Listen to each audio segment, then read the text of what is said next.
Hello students. In this video we are going to discuss about a very interesting topic that is redox cycle and its analysis. तो बेटा redox cycle क्या चीज़ होती है कि जैसे अगर हम बात करें इलेक्ट्रोड पोटेंशियल की, if we talk about electrode potential then we know that electrode potential is of two types, oxidation potential and the reduction potential.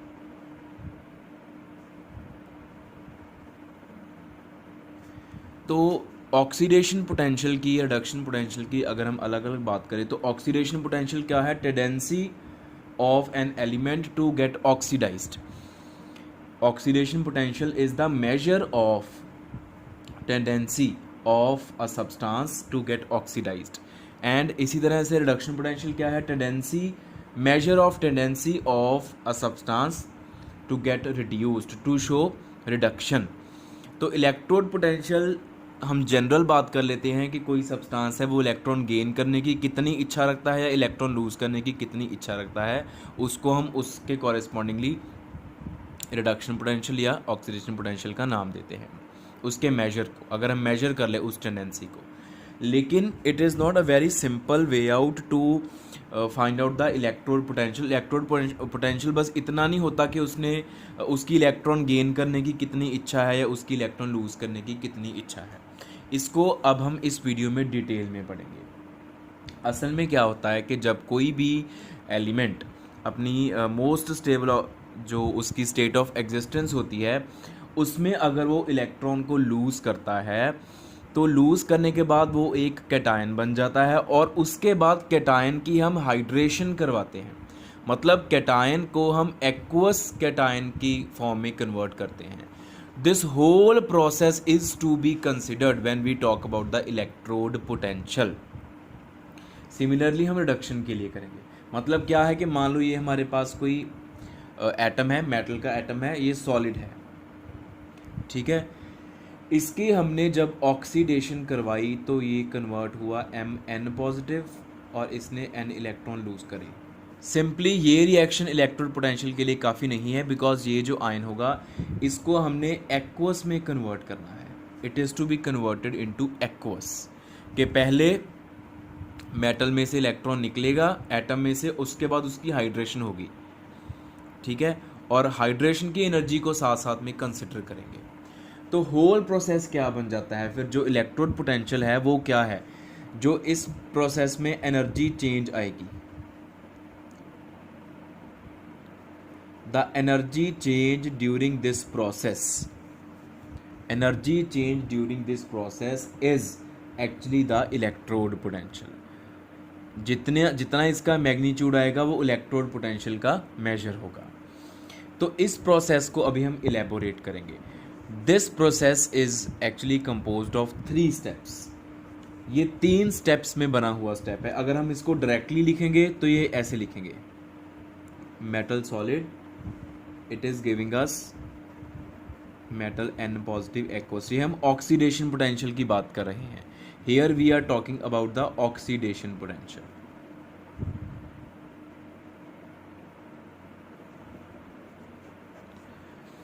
तो ये 3 स्टेप्स में ये एक रिएक्शन होगी. पहला स्टेप क्या है कि सॉलिड को हमने गैस में कन्वर्ट करना, और इस प्रोसेस के लिए जो एनर्जी यूज होगी that is delta H S, sublimation energy. Sublimation क्या होती है? सॉलिड से गैस में कन्वर्ट होना. तो इस प्रोसेस के लिए हमें एनर्जी प्रोवाइड करनी पड़ेगी. That amount of energy is energy of sublimation. फिर गैशियस एटम आ गया, फिर उसमें से हम इलेक्ट्रॉन्स को रिमूव करवाएंगे तो गैशियस कैटायन बनेगा. और इसके लिए जो एनर्जी लगी वो है हमारी आयोनाइजेशन एनर्जी. उसको हमने मान लो आई बोल दिया या IE भी लिख सकते हैं आप. IE that is the ionization energy, electron को लूज करवाने के लिए. और उसके बाद जब गैशियस कैटायन को एक्वस कैटायन में कन्वर्ट करा तो the amount of energy change is delta HY/D. This is hydration energy. तो एक स्टेप जो है, इस स्टेप में मान लो टोटल एनर्जी चेंज करी E. तो हेस लॉ हमने पढ़ा लोअर क्लासेस में. हेस लॉ के accordingly E is equal to, it will be equal to delta HS plus IE plus delta H H Y D. तो total energy change during this reaction will be actually the sum of these three energy changes. Now delta HS and IE ये दोनों positive होती हैं because these energies are provided. ये जो energies हैं ये provide करी जाती हैं सॉलिड को गैस में कन्वर्ट करने के लिए एनर्जी प्रोवाइड करी इतनी, और फिर इलेक्ट्रॉन निकालने के लिए इतनी. लेकिन जो डेल्टा एच वाई डी मतलब जो हाइड्रेशन एनर्जी है वो होती है negative. This much amount of energy is released. ये अमाउंट जो है एनर्जी की ये रिलीज होती है. तो ई इन तीनों के सम, ये दोनों पॉजिटिव आएंगे और ये नेगेटिव आएगी. ठीक है. More is the negative value of E. E की जितनी ज़्यादा नेगेटिव वैल्यू आएगी more will be the oxidation potential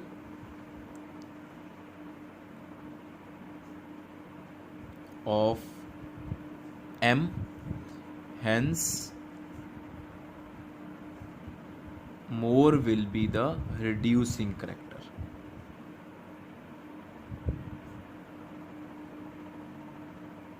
of M. उतना ज़्यादा एम का रिड्यूसिंग करेक्टर होएगा. तो ये हमने बात यहाँ से सीखी है. और ई की नेगेटिव वैल्यू किसके ऊपर डिपेंड करेगी? The negative value of E will depend upon the magnitude of hydration energy.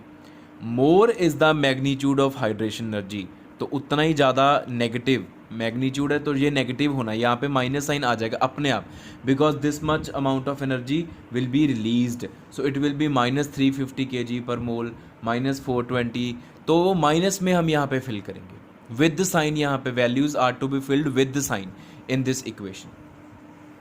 तो more is the hydration energy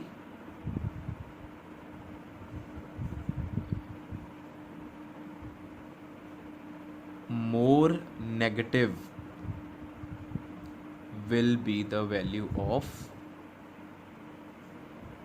E. तो E की नेगेटिव वैल्यू डिपेंड करती है हाइड्रेशन एनर्जी ज़्यादा से ज़्यादा निकले. इन दोनों पे कम डिपेंड करती है, इसके ऊपर ज़्यादा डिपेंड करती है. E depends more upon the value of hydration energy. तो इस तरह से बेटा हम ऑक्सीडेशन पोटेंशियल की मेजरमेंट करते हैं, ऑक्सीडेशन पोटेंशियल्स को कंपेयर करते हैं. ठीक है. अगर किन्हीं दो का कंपेयर करना हो तो ये ई की जो वैल्यू आती है इस प्रोसेस के ड्यूरिंग, ये हो this is complete redox cycle. तो इसके ड्यूरिंग जो ई है वो इन तीनों के सम के बराबर है, और ई की जितनी ज़्यादा नेगेटिव वैल्यू होएगी उतना ही ऑक्सीडेशन पोटेंशियल ज़्यादा होएगा. अभी अगर हम इसकी एक एग्जांपल की बात करें, अगर हम एल्कली मेटल्स की बात करें, lithium, sodium, potassium, rubidium and caesium, अगर हम इनकी बात करें तो डाउन द ग्रुप जाते जाते अगर हम डाउन द ग्रुप जाते हैं तो साइज़ जो है वो इंक्रीज़ कर रहा है. Size is increasing. तो अगर साइज़ इंक्रीज़ कर रहा है तो इसका मतलब सीजियम से इलेक्ट्रॉन सबसे जल्दी निकलेगा और लिथियम सबसे लेट इलेक्ट्रॉन देगा. तो उस हिसाब से जो लिथियम है उसका ऑक्सीडेशन पोटेंशियल सबसे कम होना चाहिए, बिकॉज उसका छोटा साइज़ होने की वजह से उसमें से इलेक्ट्रॉन जल्दी नहीं निकलेगा. न्यूक्लियस उसको होल्ड करके रखेगा इलेक्ट्रॉन को, वैलेंस इलेक्ट्रॉन को. और सीजियम का ऑक्सीडेशन पोटेंशियल सबसे ज़्यादा होना चाहिए. तो अगर सीजियम का ऑक्सीडेशन पोटेंशियल सबसे ज़्यादा है तो caesium should be most reducing and lithium should be least reducing. जो लिथियम का रिड्यूसिंग करेक्टर है, रिड्यूसिंग एजेंट वाला करेक्टर है, दूसरे को रिड्यूस करके खुद ऑक्सीडाइज होना, वो लिथियम का सबसे कम होना चाहिए on the basis of size. But lithium का सबसे ज़्यादा है. Lithium is strongest reducing agent of all the alkali metals. अभी इसके पीछे रीज़न क्या है? Hydration energy. अभी मैंने आपको बताया कि ई की वैल्यू सबसे ज़्यादा किसके ऊपर डिपेंड करती है? Hydration value. लिथियम की हाइड्रेशन एनर्जी की वैल्यू बहुत बहुत बहुत ज़्यादा है कि वो आयोनाइजेशन एनर्जी और सब्लाइमेशन एनर्जी को कॉम्पनसेट कर लेती है. The magnitude of hydration energy for lithium is very very high as compared to the other alkali metals. So the high value of hydration enthalpy for lithium compensates the ionization energy and sublimation energy for lithium. So ultimately E की value lithium के लिए सबसे ज़्यादा negative होगी, because lithium के लिए hydration energy is too much, it is too high. वो इतनी ज़्यादा नेगेटिव है कि वो ई को बहुत नेगेटिव बना देती है. और अगर ई की वैल्यू नेगेटिव होएगी इसका मतलब रिड्यूसिंग करेक्टर सबसे ज़्यादा होएगा. तो इसीलिए लिथियम का रिड्यूसिंग करेक्टर सबसे ज़्यादा है, उसकी हाइड्रेशन एंथैल्पी बहुत ज़्यादा हो जाती है. इसके बाद बेटा हम बात करते हैं रिडक्शन पोटेंशियल की. जैसे अभी हमने ऑक्सीडेशन पोटेंशियल के लिए रिडॉक्स साइकिल ड्रॉ करा था, तो ऐसे ही हम रिडक्शन पोटेंशियल के लिए भी रिडॉक्स साइकिल ड्रॉ करेंगे और उसका एनालिसिस करेंगे. तो reduction potential means tendency to show reduction, electron gain करने की इच्छा. तो इलेक्ट्रॉन गेन करने की इच्छा यूजुअली नॉन मेटल्स की होती है. जैसे इलेक्ट्रॉन लूज करने की मेटल्स की होती है, तो हमने एम लिया था, M is a metal atom. तो यहाँ पर हम नॉन मेटल की बात करते हैं. नॉन मेटल की अगर बात करें तो हेलोजन्स जो हैं वो सबसे बेस्ट एग्जांपल होते हैं नॉन मेटल्स की, क्योंकि उनकी इलेक्ट्रॉन गेन करने की टेंडेंसी बहुत ज़्यादा है, पूरे पीरियोडिक टेबल में सबसे ज़्यादा है. तो यहाँ पे हम बात कर लेते हैं हेलोजन्स की, मतलब समझने के लिए. तो मान लो यहाँ पर हमने ले लिया X2. X2 हमारा कोई भी नॉन मेटल है. अगर आप इसको हेलोजन नहीं मानो, आप यहाँ पे A2 भी ले सकते हो, कुछ भी ले सकते हो आप यहाँ पे.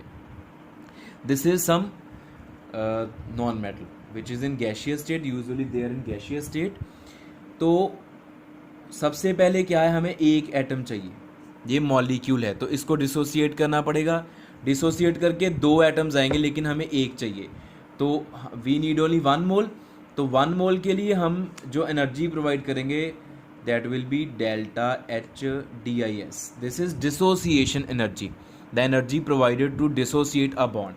लेकिन हम हाफ अमाउंट प्रोवाइड करेंगे so that we can get only 1 मोल.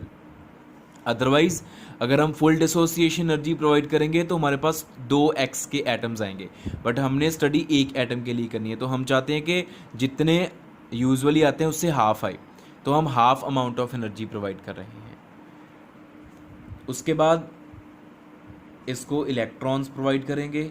मान लो इसने n इलेक्ट्रॉन गेन कर लिए, और एनर्जी चेंज जो है that is electron affinity. Electron affinity is the amount of energy that is absorbed or released by the atom when it gains electrons. Electron जब वो gain करता है तो वो कितनी एनर्जी रिलीज करता है, कितनी एनर्जी एब्जॉर्ब करता है, वो इलेक्ट्रॉन अफिनिटी होती है. उसको हम इलेक्ट्रॉन गेन एंथैल्पी भी बोल सकते हैं, वो हमारी मर्जी है.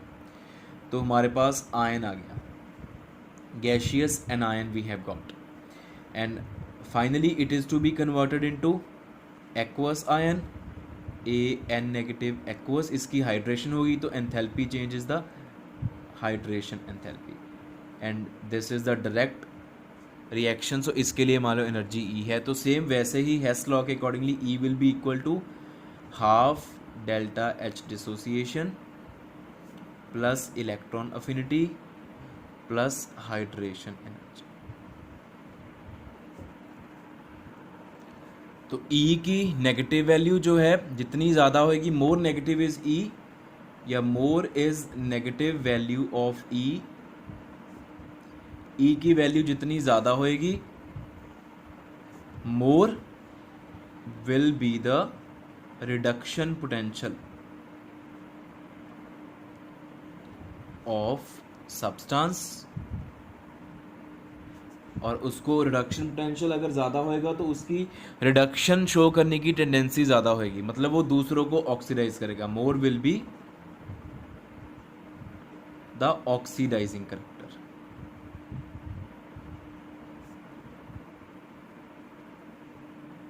ऑक्सीडाइजिंग एजेंट का काम करेगा, अच्छे ऑक्सीडाइजिंग एजेंट का काम करेगा. तो E की नेगेटिव वैल्यू डिपेंड करेगी इनके मैग्नीट्यूड्स के ऊपर. Usually this is positive, this is negative, this can be positive negative both.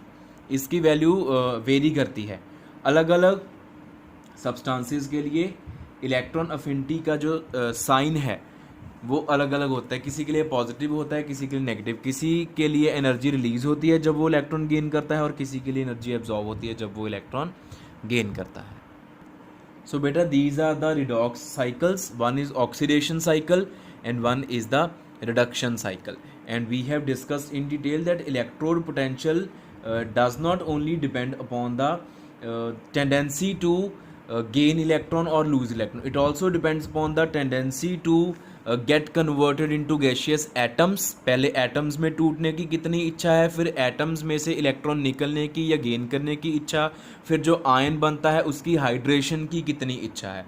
ये तीन टेंडेंसीज का जो कंपाइलेशन है, कलेक्शन है, उन तीनों टेंडेंसीज के मेजर को हम इलेक्ट्रोड पोटेंशियल बोलते हैं. सिर्फ और सिर्फ इस प्रोसेस को नहीं बोलते कि हाँ एटम है और उसने इलेक्ट्रॉन गेन करना है या लूज़ करना है.